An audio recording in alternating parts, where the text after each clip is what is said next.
আসসালামু আলাইকুম সুপ্রিয় দর্শক, ধানের পাইকারি হাট থেকে কথা বলছি আমি ইয়ামিন পারভেজ। আর আপনারা দেখছেন দুবন টিভি। প্রিয় দর্শক, গতকালকে পবিত্র ঈদুল আজহা ছিল। আশা করি সবার ভালো ঈদ কাটছে। তো গতকালকে কোনো ভিডিও আপলোড করতে পারছিলাম না। আজকে আমাদের ধুলাউড়ির হাটে এই মুহূর্তে আমি অবস্থান করছি এবং আজকের বাজার দরে ধানের পাইকারি বাজার দর কেমন চলতেছে সেই সমস্ত বিষয় কিন্তু আমরা আজকে আলোচনা করব। প্রিয় দর্শক, আমরা প্রথমে হাটে এসে ক্রেতা এবং বিক্রেতাদের সঙ্গে কথা বলে যেটা জানতে পারছি আজকে ধানের পাইকারি দর। প্রথমে ২৮ ধানের দাম আমরা শুনছি ১২০০ থেকে ১২২০, ১২৫০ আজকের বাজার দর সর্বোচ্চ প্রতিমন।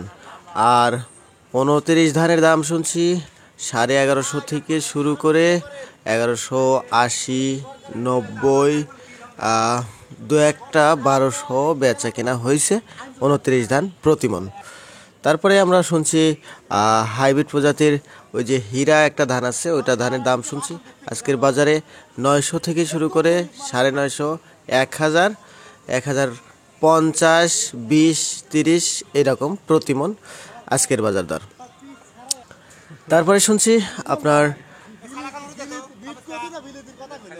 তারপরে শুনছি তেজ গোল্ড যে ধানটা আছে ওটা ১১২০, ৩০, ১১৫০ প্রতিমন। ৫৮ ধানের দাম শুনছি ১১৫০, ১১৭০ প্রতিমন।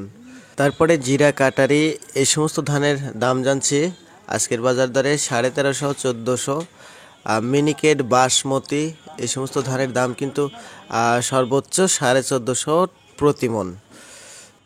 তাতে আজকে বোঝা যাচ্ছে ধানের বাজার দর একটু সামান্য বাড়তি অন্য অন্য দিনের তুলনায়। বলতে গত পরশু আমরা ঈদের আগের দিন যে ভিডিওটা দিয়েছিলাম সেই হাটের থেকে কিন্তু আজকের বাজার দরটা একটু বেশি। তো সুপ্রিয় দর্শক, আজকের ভিডিওটা লং করব না, এই পর্যন্তই। আল্লাহ হাফেজ।